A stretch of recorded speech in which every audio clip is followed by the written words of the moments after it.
Hey everyone, welcome back to our UPPCS PYQ series. Okay, हम हमारे 2025 के 80 question से कंप्लीट कर चुके हैं। आज हम स्टार्ट करने जा रहे हैं क्वेश्चन नंबर 81 से, और ये हमारा 25 का पेपर है, याद रखिएगा, है ना।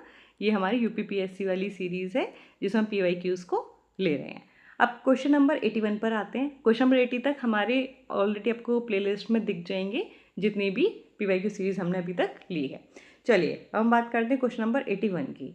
ये करंट अफेयर से रिलेटेड क्वेश्चन है। यहाँ से हम क्या एक्सपेक्ट कर सकते हैं कि अगर कोई भी प्राइज़ आ रहा है तो उसके मेंबर जूरी कौन है, इस पर भी हमें नज़र डालनी पड़ सकती है। ओके, सो ये करंट बेस्ड क्वेश्चन है तो इसको भी हम मिस कर देते हैं, है ना। अब हम देखते हैं नेक्स्ट क्वेश्चन नंबर 82 पे। बस हमने एनालाइज क्या किया, अच्छा, कि अगर कोई प्राइज़ दिया जा रहा है तो उसमें मेंबर कौन कौन से हैं। बट आई एम सजेस्टिंग कि ऐसे वाले पॉइंट्स को आप मिस ही करेंगे तो ज़्यादा बेटर है, क्योंकि आपके पास ना करंट की बहुत इंपॉर्टेंट न्यूज़ होती है तो आप ऐसी चीज़ों को मिस कर जाते हैं। ठीक है, आते हैं अब हमारे क्वेश्चन नंबर 82 पर। ओके, सो क्वेश्चन नंबर 82 क्या है, ये हमारा एक पॉलिटी बेस्ड क्वेश्चन है एंड ये पॉलिटी का बेसिक क्वेश्चन है। ये आप सभी को आना चाहिए जिसने भी थोड़ी बेसिक पॉलिटी पढ़ी है। नहीं भी पढ़ी है तो आप PYQs पहले अच्छे से कर लीजिए, उसके बाद आप खुद ही अपने आप में फ़र्क देख लेंगे कि आपको कई सारी चीज़ें क्लियर और रिवाइज हो गई हैं। उसके बाद आप क्या कर सकते हैं, बुक से पढ़ सकते हैं, हमारी मैराथन सीरीज़ और डेली क्लासेस और जो 1 पेजर है उससे भी रिवाइज कर सकते हैं इन चीज़ों को, है ना। पढ़ भी सकते हैं, रिवाइज भी कर सकते हैं एंड वहाँ से आप मल्टीपल रिवीजन भी कर सकते हैं। ओके, सो क्वेश्चन नंबर 82 क्या कह रहा है, कॉन्स्टिट्यूएंट असेंबली की कमेटी, ये हमारा लिस्ट 1 में दिया हुआ है और इससे रिलेटेड चेयरमैन आपको बताने हैं कौन थे। ये इंपॉर्टेंट क्वेश्चन है, ईजी क्वेश्चन भी है जो आपको पता होना चाहिए। अब यहाँ पे आपको क्या करना था, मैच करना था। यहाँ पे मैंने आंसर्स नहीं, मतलब जो ऑप्शंस थे वो नहीं दिए हैं कि ए वाला 1 से कनेक्ट है या बी वाला 3 से कनेक्ट है, फॉर एग्जांपल, है ना। क्योंकि हमें यहाँ पे क्या करनी है, हम एनालाइज कर रहे हैं, लर्न कर रहे हैं हमारे MCQs को। ओके, सो हम सीधे देख लेते हैं इस पर। जो हमारी यूनियन की कॉन्स्टिट्यूशन कमेटी थी ना, इनको लीड कौन कर रहे थे, मीन्स इनके चेयरमैन कौन थे, जवाहरलाल नेहरू। ये आपको याद रखना है। रूल्स ऑफ प्रोसीजर कमेटी, कौन थे इनके चेयरमैन, राजेंद्र प्रसाद, है ना। ड्राफ्टिंग कमेटी के doctor BR Ambedkar and fundamental rights sub committee वाले के लिए कौन थे, JB कृपलानी, है ना। अब आप इसको ऐसे याद रख सकते हो ना, हमें हमारे हक चाहिए ना तो हम बोलते हैं भाई हम पे कृपा कर दो, ठीक है। तो राइट्स के बारे में बात हो रही है तो कृपा, है ना, तो कृपलानी आप ऐसे याद रख सकते हैं इन वाली चीज़ों को। तो ये याद रखिएगा, जो ड्राफ्टिंग कमेटी थी वो कब कॉन्स्टिट्यूट हुई थी, 29 अगस्त 1947 को, और ओरिजिनली कितने मेंबर्स थे, 7 मेंबर्स। अब आपको मुझे कमेंट्स में ये बताना है कि कौन कौन से 7 मेंबर्स थे। ये हम रिवाइज और पढ़ेंगे अच्छे से हमारे पॉलिटी के जो सेशन होंगे उसमें, है ना। तो आपको बिल्कुल टेंशन लेने की जरूरत नहीं कि 7 मेंबर्स कौन कौन से थे, वो हम तभी वहीं पर देख लेंगे। स्टिल तब तक के लिए आपको मुझे कमेंट्स में बताना होगा कि कौन कौन से 7 मेंबर्स थे। एंड हाँ, इसमें मुझे ये भी बताइएगा ओरिजिनली कौन थे, उसके बाद में कौन आ गए थे, due to some health reasons, है ना, कि कुछ लोग पहले थे और बाद में उनको रिप्लेस कर दिया था किन्हीं और मेंबर्स ने। ये 2 के केस में हुआ था, तो आपको मुझे उनका नाम भी बताना है। चलिए आते हैं हमारे क्वेश्चन नंबर 83 पर। यह स्कीम बेस्ड क्वेश्चन है, इसको आपको क्या करना है, क्रोनोलॉजी में अरेंज करना है। अभी हमने ऊपर ही, है ना, एक क्वेश्चन देखा था लास्ट सीरीज में, आप देख पाएंगे, उसमें भी ऐसे ही क्वेश्चन था कि स्कीम्स थी किससे रिलेटेड थी और उनको अरेंज करना था क्रोनोलॉजी में। तो ये आपको थोड़ा सा स्कीम्स के बारे में पता होना चाहिए, और ये हमारी क्या है, PYQs में भी आ चुकी हैं, तो आपको क्या हो जाएंगी, ऑलरेडी याद हो जाएंगी। तो ये आप इसको याद कर लीजिएगा ईयर वाइज, है ना, जो कि आपके लिए थोड़ा सा मतलब आप बार बार देखोगे तो अपने आप याद हो जाती है, ठीक है। चलिए आगे चलते हैं। फिर पूछा है क्वेश्चन नंबर 84, ये हमारा यूपी बेस्ड क्वेश्चन है। जब आप अपना यूपी का जो अपना पेपर होता है ना मेंस में, यूपी पेपर 5, GS 5 और GS 6, जब आप इसको कंप्लीट कर लेते हो ना तो ये वाली चीज़ आपको काफ़ी, जो PY मतलब हमारे जो क्वेश्चंस आते हैं MCQs, वो आपको काफ़ी इजी लगने लगते हैं, है ना। तो हमेशा जब भी एग्ज़ाम देने जाओ ना, इसलिए मैंने बोला है GS 5 और 6 कोशिश करो कि प्री से पहले कंप्लीट कर लो। हम GS 5 का 2025 का पेपर ऑलरेडी कंप्लीट कर चुके हैं, जहाँ पे हमने क्या किया है, पोस्ट के थ्रू, है ना। आप पोस्ट वाले सेक्शन में जाओगे तो हमने 2 क्वेश्चंस लिए हैं एक बार में, है ना, 1 2 3 4 5 6, और हमने पूरे के पूरे 20 क्वेश्चन, जहाँ पे प्रॉपर क्वेश्चन दे रखा है एंड आंसर भी दे रखा है उसका, और आंसर भी इस फॉर्मेट में जैसे एग्जाम में चाहिए होता है, intro, body, conclusion and word limit के साथ भी। तो आप वहाँ से उसको क्या कर सकते हैं, पढ़ सकते हैं। एंड हम संडे वाले दिन इस पूरे के पूरे पेपर की वीडियो क्लास भी लेकर आने वाले हैं, तो उसको देखना मत भूलिएगा। आप पढ़ चुके हैं तो रिवीजन हो जाएगा, नहीं पढ़ा है तो फिर आप उसको पढ़ पाएंगे। ओके, तो हमेशा GS 5 और 6 कंप्लीट करके जाइए, जिससे जो आपका यूपी वाला पार्ट है ना, आप उसको ईजिली एग्जाम में टैकल कर सकते हो। सो ये क्या बोल रहा है हमारा क्वेश्चन, इसको हटा देती हूँ मैं। चलिए, हाँ, मतलब which of the following districts of Uttar Pradesh shares its boundary with only one other district of Uttar Pradesh. इनमें से कौन सा डिस्ट्रिक्ट है यूपी का जो कि सिर्फ एक डिस्ट्रिक्ट से, मतलब यूपी के ही दूसरे डिस्ट्रिक्ट से कनेक्ट कर रहा है, पर वो कितना है, सिर्फ और सिर्फ एक। इस चीज़ को याद रखना है। अब अगर आपको यूपी का मैप पता है तो आप क्या कर लोगे, ये आंसर सही कर लोगे। ठीक है, थोड़ा सा अगर बेसिक आइडिया भी होगा, मीन्स GS 5 आपने थोड़ा सा पढ़ा होगा, अदरवाइज ये क्या हो जाएगा, मिस हो जाएगा। ठीक है, तो आपको याद रखना है। यहाँ पे हम हमारे पॉइंट्स को देख लेते हैं। ललितपुर क्या करता है, वो बाउंड्री शेयर करता है सिर्फ एक ही यूपी के डिस्ट्रिक्ट से, वो कौन सा है, झांसी। ठीक है, तो ये एक इंपॉर्टेंट फैक्ट भी है कि सिर्फ एक ही डिस्ट्रिक्ट से कनेक्ट कर रहा है। तो ये आपको क्या याद रखना, कौन सा है, ललितपुर, जो किससे कनेक्ट करता है, झांसी से। सहारनपुर के बारे में बात करते हैं तो ये दो से करता है, मुजफ्फरनगर और शामली से। और सोनभद्र किसे शेयर करता है, मिर्ज़ापुर और चंदौली से। ये याद रखने की, ये दो दो से करता है, बट ललितपुर क्या करता है, सिर्फ और सिर्फ एक, झांसी से ही क्या करता है, बाउंड्री शेयर करता है। अब आते हैं हमारे नेक्स्ट क्वेश्चन पे, क्वेश्चन नंबर 85। ये हमारा पॉलिटी बेस्ड क्वेश्चन है। पंचायती राज इंस्टीट्यूशंस फेवरेट टॉपिक होता है, चाहे हमारे UPPCS हो चाहे UPSC हो, इससे रिलेटेड क्वेश्चन आते ही आते हैं, मतलब जो हमारी लोकल बॉडीज होती हैं। तो चलिए देखते हैं क्या पूछा है question. Tenure of Panchayati Raj institution shall be 5 years. क्या 5 साल का इनका टेन्योर होता है। इन पंचायती राज इंस्टीट्यूशंस 1/4, जैसी फैक्ट है ना तो थोड़ा सा दिमाग खोल लो। अच्छा, 1/4 होता है या 1/3 होता है ना, चलिए देखते हैं ना। Of the seats shall be reserve for schedule caste and schedule tribe women, क्या कुछ ऐसा है, तो नहीं भाई, ये तो गलत है। बट पहला वाला हमारा स्टेटमेंट क्या है, सही है। चलिए आते हैं हमारे एक्सप्लेनेशन वाले पार्ट पे। तो स्टेटमेंट 1 तो बिल्कुल सही है। आर्टिकल 243E में कहा गया है, मतलब मेंशन है एक्सप्लिसिटली कि पंचायत का टेन्योर कितना होगा, 5 ईयर्स का होगा। बट स्टेटमेंट 2 इनकरेक्ट है ना। वो जो 1/3 सीट्स होती हैं ना, वो रिजर्व होती हैं, बट 1/4 जो 1/4 सीट्स हैं वो रिजर्व नहीं होती हैं। अब आप ये वाले फैक्ट्स को याद रखिएगा। अब थोड़े से ये है कि जो PRI है, मतलब पंचायती राज इंस्टीट्यूशंस, उससे रिलेटेड अमेंडमेंट कौन सा है, तो ये आपको पता होना चाहिए। 73rd कॉन्स्टिट्यूशन अमेंडमेंट एक्ट है, किस कब का, 1992 का, जिसने कॉन्स्टिट्यूशन स्टेटस दिया था किसको, पंचायत को। जो रिजर्वेशन होता है पंचायत में, वो किस आर्टिकल के अंडर मेंशन है, तो आर्टिकल 243D है ना, तो ये आपको याद रखना है। और 243E किससे रिलेटेड है, टेन्योर से, जो कि 5 साल का है। और 243D किससे रिलेटेड है, रिजर्वेशन इन पंचायत से। ये थोड़े से फैक्ट्स याद रखिएगा, मीन्स आने वाले एग्जाम्स में जब भी ये आए तो आपको ध्यान रहे और आप उसको इजीली टैकल कर सकते हैं। अब आते हैं क्वेश्चन नंबर 86 पे। अब ये देखिए, ये क्या है, हमारा हिस्ट्री का क्वेश्चन है।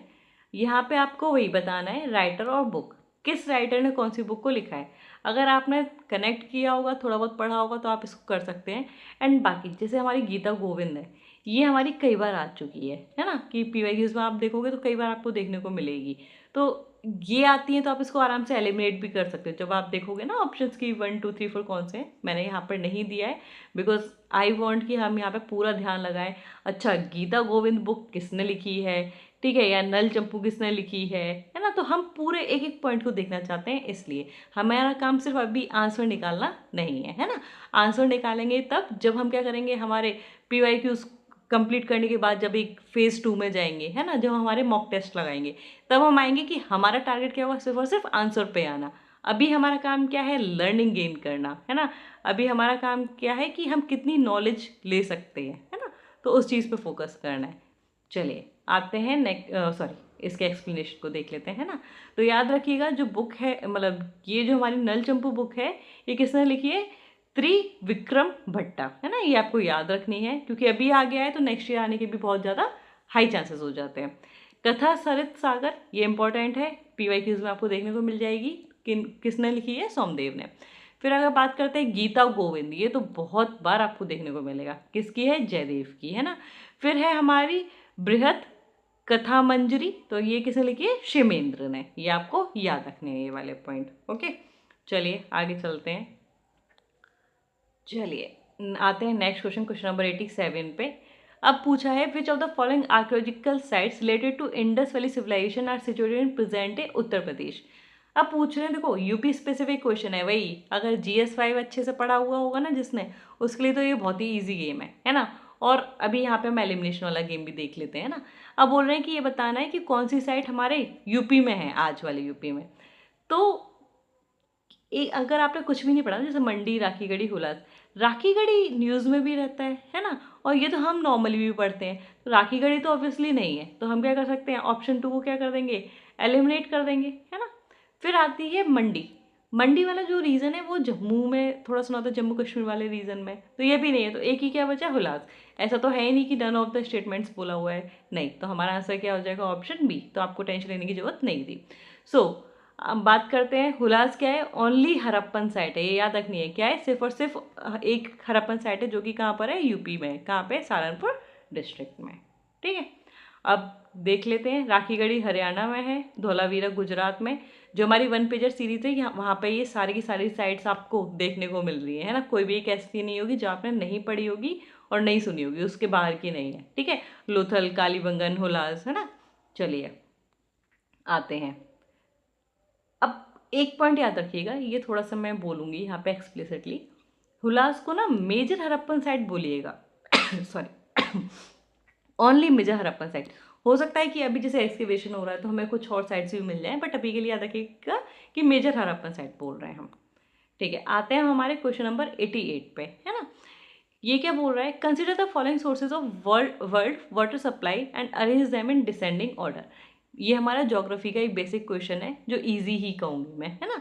ये क्या बोल रहे हैं, मतलब ये वाले क्वेश्चन आपको PYQs में देखने के लिए मिल जाएंगे, इसलिए कि मतलब दुनिया में जो वाटर सप्लाई हो रही है उसको हमें डिसेंडिंग ऑर्डर में लगाना है। ऐसे वर्ड्स पे भी याद रखिएगा, असेंडिंग पूछ रहा है या डिसेंडिंग। डिसेंडिंग का मीन्स सबसे ज़्यादा जहाँ मिल रहा है हायर अमाउंट में, फिर उससे लेसर, और सबसे लास्ट में क्या आ जाएगा, जो क्या है सबसे कम लीस्ट है ना। तो ओशियंस में है, रिवर्स में है, पोलर आइस एंड ग्लेशियर्स में है, या ग्राउंड वाटर में, ये आपको बताना है। ये इस तरीके से आपको अरेंज करना है ना। अब देखो यहाँ से एक चीज़ तो पता चल रही है कि 1 तो हमारा सबसे ज़्यादा है ही है, मतलब ओशियन वाली पार्ट तो हमारा क्या है, हाईएस्ट है ना। फिर हमें इनको अरेंज करना है। चलिए, तो हम सीधे हमारे आंसर पे आ जाते हैं। इसको आप याद रखिएगा, सबसे ज़्यादा क्या है ओशियन में, क्योंकि 97% है। फिर जो हमें मिलेगा वो हमारा किस में है, पोलर आइस एंड ग्लेशियर में। याद रखना है ये वाला point, polar ice and glacier. अगर पूछ लिया जाए फ्रेश वाटर सप्लाई, है ना, देखो ओशियंस में हमें क्या मिलेगा, सॉल्टी वाटर, है ना। बट अगर फ्रेश बोला जाए तो आप याद रखिएगा पोलर आइस एंड ग्लेशियर्स, तब हमारा आंसर क्या हो जाएगा, पोलर आइस एंड ग्लेशियर्स में क्या है, हाईएस्ट क्वांटिटी ऑफ वाटर है, then ground water, and last में क्या आ जाएगा, रिवर्स। ठीक है, तो आपको याद रखना है। चलिए, तो ये हमारा हो गया है ऑर्डर, जो आपको याद रखना है। एंड नॉर्मल सी बात है, ओशियन में सबसे ज़्यादा 97% है ना।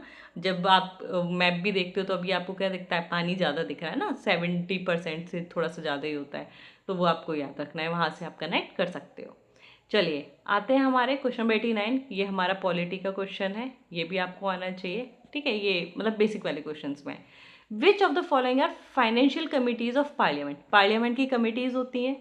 अब अगर आपने कमिटीज़ पढ़ा है ना, तो आपको थोड़ा सा ये पता होगा कि कुछ एडॉक कमिटीज़ होती हैं, है ना, कुछ परमानेंट कमिटीज़ हैं, तो उनके बीच में क्या डिफरेंस है वो क्लियर होनी चाहिए। कितनी कमिटीज़ हैं, है ना, 24 DRCs होती हैं, तो ये सब थोड़ा आइडिया होना चाहिए। अब ये बोल रहे हैं कि ये जो तीनों कमेटी दे रखी हैं, इसमें से मैं बताना है कौन सी फाइनेंशियल कमेटी है। फाइनेंस वर्ड आते दिमाग में क्या रखो, अच्छा पैसे से रिलेटेड कुछ ना कुछ होगा। ठीक है, तो क्या public account committee, estimate committee, या committee on public undertakings.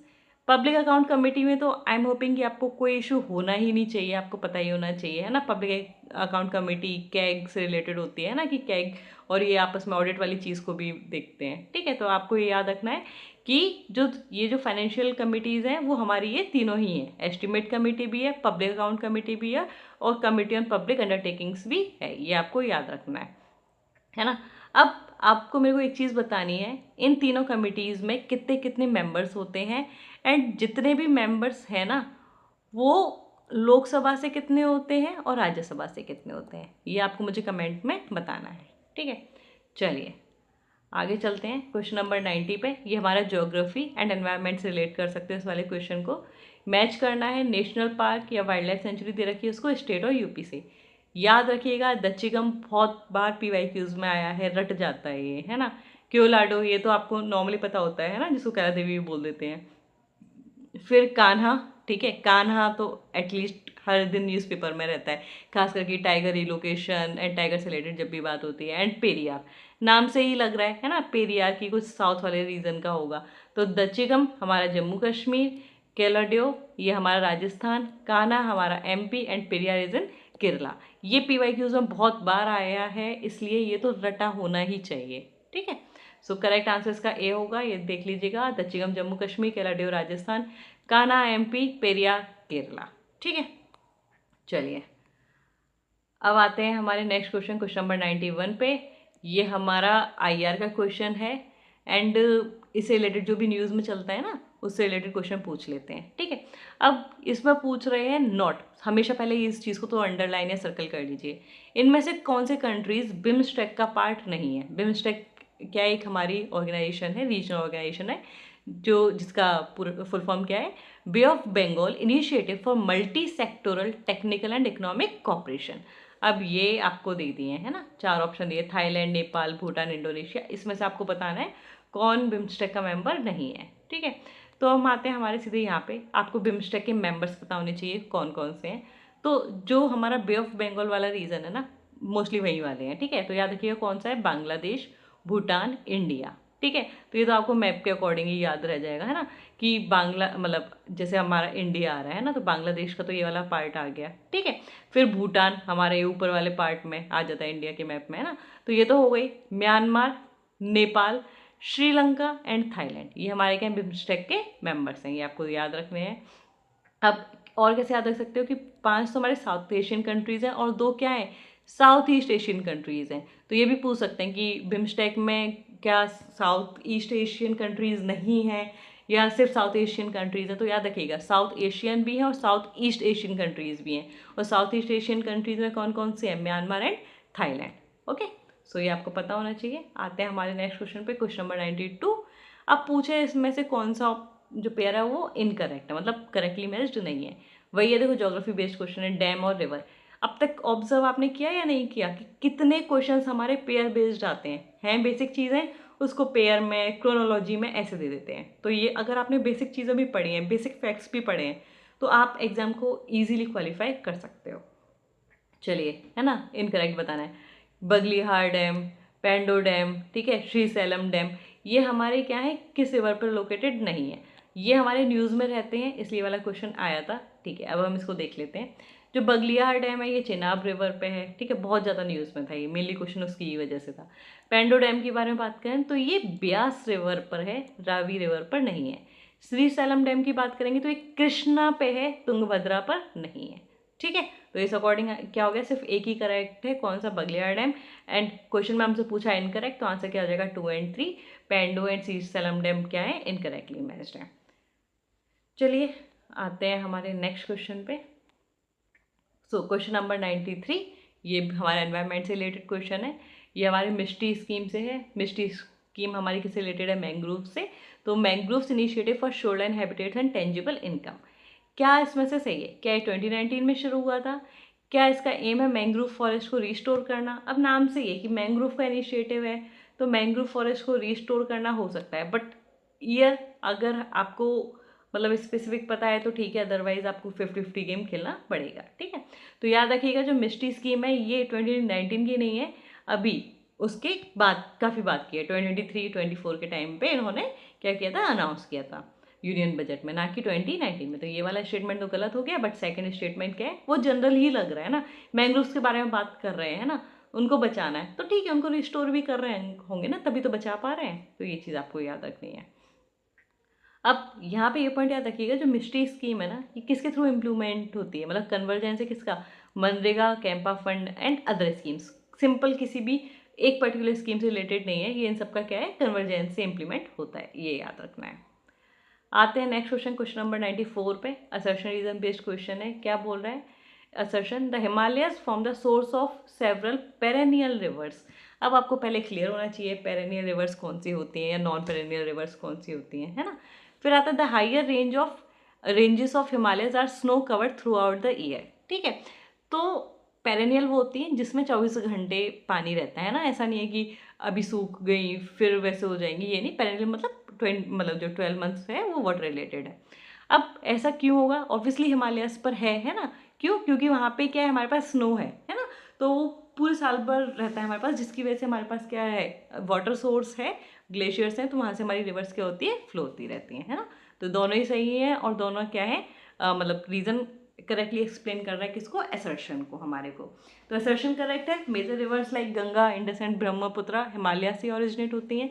Reason B correct है, क्योंकि परमानेंट स्नो एंड ग्लेशियर्स उनको कंटिन्यूस मेल्ट वाटर प्रोवाइड कर रहे हैं, जिससे ये रिवर्स क्या है, पेरेनियल है।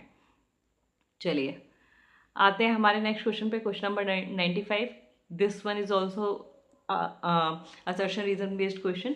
So what the assertion is saying, the territories of the sultanate could be broadly divided into Khalsa and jagirs. Okay, ये बोल रहे हैं, मतलब मेडिवल हिस्ट्री से रिलेटेड क्वेश्चन है, जो टेरिटरीज है सल्तनत की उसको ब्रॉडली हम डिवाइड कर सकते, मतलब किया था खालसा एंड जागीर्स में।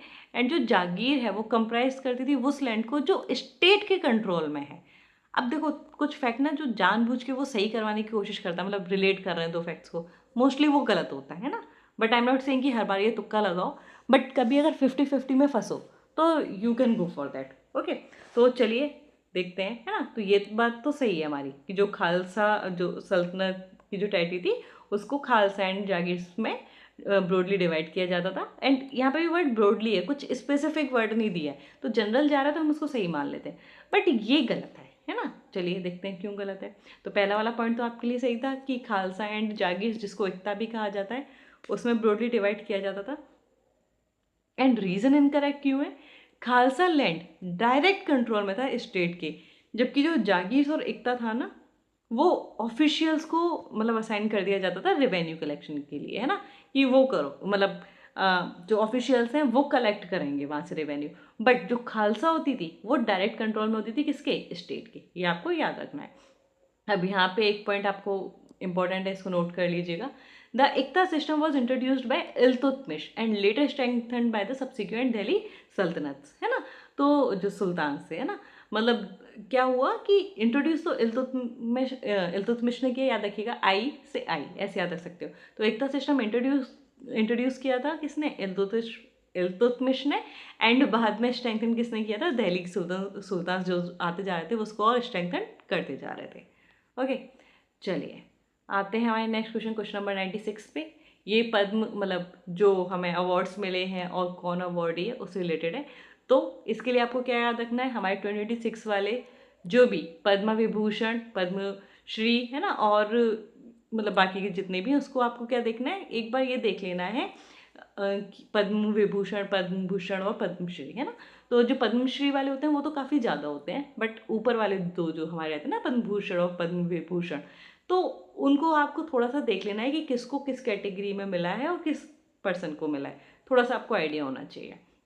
तो अभी तो हमारे काम का नहीं है, आपको क्या करना है, 2026 वाले की लिस्ट को बना के रखना है। अब ये याद रखना है, पद्मा अवार्ड्स क्या होते हैं, एनुअली अनाउंस किए जाते हैं कब? रिपब्लिक डे के ईव पर, है ना। आपको क्वेश्चन में क्या घुमा सकते हैं कि इंडिपेंडेंस डे, है ना, या किसी और दिन हो गया, है ना, तो ऐसा नहीं है। कब होता है अनाउंस? ये रिपब्लिक डे पर। ठीक है, तो कौन कौन से हैं? पद्म विभूषण, पद्म भूषण और पद्मश्री। ठीक है, फिर आते हैं हमारे नेक्स्ट क्वेश्चन पे। ये भी हमारा करंट बेस्ड क्वेश्चन है।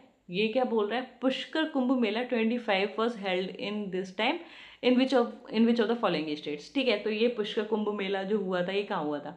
अब हमारे पास क्या है कि अच्छा कोई भी अगर चल रहा है कोई भी इवेंट, तो हम देख लेते हैं कि क्या यूपी में हुआ था या नहीं हुआ था, क्योंकि ऑब्वियसली बताएगा यूपी से रिलेटेड होगा, है ना, या मतलब कुछ बहुत ज़्यादा न्यूज़ में चल रहा होगा तो आपको देखना है। अदरवाइज ऐसे क्वेश्चन को आप स्किप कर सकते हो, मतलब आप इतने करंट अफेयर्स को नहीं पढ़ पाओगे क्योंकि ये थोड़ा सा रैंडम वाला आ गया। ठीक है, चलिए, तो मेरे अकॉर्डिंग स्किप कर सकते हो, थोड़ा बहुत आइडिया तो यस ऑब्वियसली मार्क करना है। ओके, चलिए आते हैं हमारे एक पॉइंट बस याद रखिएगा, जो हमारा पुष्कर जो फेयर है ना, जो पुष्कर मेला चलता है, ये कहाँ पे होता है? मतलब गंगा रिवर वाली साइड पे इसको क्या किया जाता है? सेलिब्रेट किया जाता है। ओके, फिर आते हैं, हाँ, ये वाली चीज़ जो है ना, जो पुष्कर कुंभ है, इसको कंफ्यूज नहीं करना है जो पुष्कर मेला जो राजस्थान का होता है उससे। ठीक है, ये हम किसके बारे में बात कर रहे हैं? पुष्कर, जैसे हमारा पुष्करालू फेस्टिवल बोल दिया है, पुष्कर इसको फेयर नहीं बोल के हमारा ये क्या है, कुंभ है, उस चीज़ को ध्यान रखना है, इसको आपस में मिक्सअप नहीं करना है। चलिए आते हैं हमारे नेक्स्ट क्वेश्चन नंबर 98 पे। ये हमारा साइंस बेस्ड क्वेश्चन है, ठीक है, कि dolphin and whales breathe through blow holes, earthworms breathe through their skin. ठीक है, क्या ऐसा है? यस, दोनों ही ऑप्शन हमारे क्या है, सही है। अर्थवर्म्स का तो आपको पता ही होगा कि अपनी स्किन से ही सांस लेते हैं ना, वो जमीन खोदते जाते हैं, उनकी स्किन पर ही पोर्स होते हैं बिल्कुल छोटे छोटे से, जहाँ से वो क्या करते हैं, उससे ब्रीथ करते हैं। एंड डॉल्फिन एंड व्हेल्स में क्या होता है, ब्लो होल्स होते हैं ना, तभी तो वो जैसे पानी में जाते हैं तो वो बबल्स रिलीज करते हैं ना, तो ये आपको याद रखना है कि उनके क्या होते हैं, ब्लो होल्स होते हैं, जिससे वो क्या करते हैं, ब्रीथ करते हैं। दोनों ही स्टेटमेंट हमारे क्या है, सही हैं। चलिए आते हैं हमारे नेक्स्ट क्वेश्चन पे, क्वेश्चन नंबर 99। ये भी असर्शन रीजन बेस्ड क्वेश्चन है। चलिए देखते हैं पहला ऑप्शन क्या बोल रहे हैं। The concept of national integration involves political, economical, social, culture and psychological dimensions. ठीक है, what the reason is saying, the National Integration Council was constituted in 1961 on the principle of unity in diversity। ठीक है, अब ये concept तो आप normally भी सोच सकते हो ना कि अच्छा नेशन को इंटीग्रेट करके रखना है ना, तो आपको क्या करना पड़ेगा, हर जगह से उनको इंटीग्रेट कर दो, हर डायमेंशन पे आपको सोचना पड़ेगा। Political level, economic, social, cultural, psychological, सभी डायमेंशन जब इंक्लूड होंगे तभी तो आप इकट्ठे साथ में होंगे ना, तो ये तो सही लग रहा है। अब बोल रहे हैं कि जो हमारा NIC है वो कॉन्स्टिट्यूट हुआ 1961 में, और मतलब इसको कॉन्स्टिट्यूट किया इसलिए गया क्योंकि इसका जो बेसिस था, जो इसका सोल रहा, वो क्या था, यूनिटी इन डाइवर्सिटी। तो ये भी कनेक्टेड लग रहा है कि हाँ, इंटीग्रेट कर रहे हैं, काउंसिल आए तो कुछ ना कुछ यूनिटी से रिलेटेड होगी। बस हाँ, थोड़ा सा ये फैक्ट है, आपको इसको ध्यान में भी रखना है। ये वाला हमारे दोनों स्टेटमेंट सही है, बट ये आपस में एक दूसरे को कुछ प्रूव नहीं कर रहे हैं ना, तो दोनों सही है, but reason is not the correct explanation for the assertion. Okay, तो हमारा आंसर ऑप्शन ए क्या हो जाएगा, सही हो जाएगा। ठीक है, चलिए आते हैं हमारे आज के लास्ट क्वेश्चन पे। ठीक है, ये भी हमारा साइंस बेस्ड क्वेश्चन है। सो क्या बोल रहा है, consider the following elements found in a typical 70 kg man and arrange them in the correct increasing order. अब आपको क्या याद रखना है कि किसके बारे में बोल रहा है, increasing order, not the decreasing order. Increasing मतलब सबसे कम, उससे ज़्यादा, उससे ज़्यादा, उससे ज़्यादा, एंड फाइनली जो सबसे ज़्यादा होगा, आपको ये बताना है ना। तो इसमें मतलब एलिमेंट्स हैं कि ह्यूमन में अगर हम बात कर रहे हैं तो अरेंज करना है, सबसे कम क्या होगा और सबसे ज़्यादा क्या होगा। Sodium, potassium, copper and iron. तो इसका करेक्ट आंसर है सी। सबसे कम हमें क्या देखने को मिलता है, कॉपर, देन आयरन, फिर हमारे पास सोडियम, एंड देन हमारे पास सबसे ज़्यादा क्या होता है, पोटेशियम। ये चीज़ याद रखनी है। ठीक है, अगर आप बायो के स्टूडेंट्स होंगे तो आपको बहुत अच्छे से पता होगा कि हमें जब किडनी में भी होता है ना, यूरिन का जब सेग्रीगेशन होता है तो सोडियम पोटेशियम पंप आता है। ठीक है, तो ये मतलब ये कुछ फैक्टर्स हैं कि वो मेजर एलिमेंट्स में आ जाता है। Well on the other hand copper and iron क्या है, कम है। अब आप इसको ऐसे भी याद रख सकते हो, थोड़ा सा एक ट्रिक में बताऊँ तो, कि आयरन तो हमें हमारे ब्लड में भी देखने को मिलता है ना, हीमोग्लोबिन। ठीक है, तो हीम क्या है, वो आयरन का ही पार्ट है ना, तो आयरन तो ज़्यादा होगा, बट कॉपर का कुछ स्पेसिफिक हमने नाम नहीं सुना, तो कॉपर क्या हो गया, बिल्कुल सबसे कम, फिर आयरन, एंड सोडियम पोटेशियम तो हम सुनते हैं कि हमारी बॉडी में ज़्यादा है, जैसे हमें बोला ना सोडियम पोटेशियम पंप, तो ये क्या होगा, ज़्यादा, सबसे ज़्यादा पोटेशियम, देन सोडियम, फिर आयरन, एंड सबसे कम कॉपर। ओके, तो ये आपको ध्यान रखना है। चलिए फिर कल हम क्या करेंगे, नेक्स्ट सीरीज लेके आएंगे जिसमें हम 101 के आगे से क्वेश्चन स्टार्ट करेंगे। तब तक के लिए जितने भी PYQs हो गए हैं एंड टिल क्वेश्चन नंबर 100 आपको आपके टिप्स पे हो जाने चाहिए। पढ़ लिए हैं, बहुत अच्छी बात है, नहीं पढ़ा है तो क्लासेस देख लीजिए, अपने खुद की जो हार्ड कॉपी होगी उसमें भी प्रैक्टिस कर लीजिए, क्योंकि जितनी प्रैक्टिस, जितना रिवीजन होगा आपके लिए उतना ही बेनिफिशियल होगा। 10 जगह से 10 चीज़ें और 100 चीज़ें नहीं पढ़नी है, एक ही सोर्स को फॉलो कीजिए। एंड PYQ तो भाई मतलब आप बोल सकते हो कि बहुत ही इंपॉर्टेंट चीज़ है ना, तो मतलब आप उसको तो मिस कर ही नहीं सकते हो। बाइबल है, कुरान है, ठीक है, वो तो हमारे ग्रंथ हैं, उसको मिस नहीं करनी है। PYQ तो रट डालो। ठीक है, तो क्वेश्चन नंबर 100 तक आपको पूरे के पूरे याद हो जाने चाहिए। संडे को जो टेस्ट होगा मैं उसमें यहाँ से भी क्वेश्चन दूंगी। ठीक है, तो आप मार्क्स भी बढ़ा सकते हो। ठीक है, बच्चों वाली ट्रिक है, बट ठीक है, आपको क्वेश्चंस पढ़ने के लिए, नंबर बढ़ाने के लिए ये याद करने ही पड़ेंगे। Okay, so see you tomorrow. ठीक है, करते हैं कल से नेक्स्ट क्वेश्चन शुरू। Thank you, have a nice day to all of you.